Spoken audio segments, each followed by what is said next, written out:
Hi guys! Ayan, isang itlog ang ilalagay natin.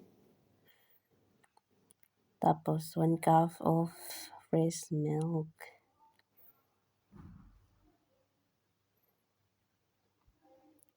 Mix natin ng ganyan. Pwede rin kapag mag-blender kayo. Hindi yung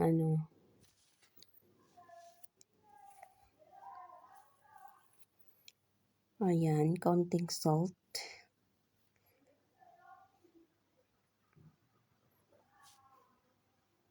Mix ulit natin. Ito kasi matagal ko na tong may nagtatanong, paano ka gumawa? Ayan, video na ako. Ayan, 1 tablespoon of yes, camera.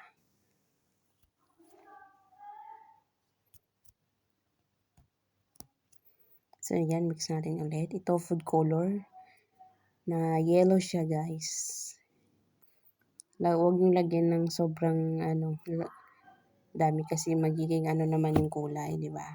Pero na, if you like. So, yan. Itong, flour ko pala is, hindi ko na yan inaano sa isang kasi bago naman yan eh. Kapag ilang araw na yung harina sa bahay, saka ko, anong tawag doon? Yung sinisisig. Pero kapag bago yung harina, ganyan. Ilalagay ko ng diretso. So, yan yung water. 1 cup lang talaga yan. At konti-konti ko yan ilalagay. Dito sa So, ganyan lang. Texture niya. Ay, nakakapanigas ng yan.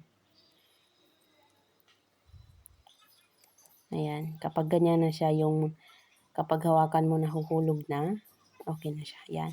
Konting oil lang. Ayan.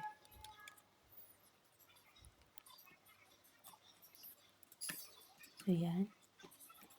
Yan na yung final picture niya.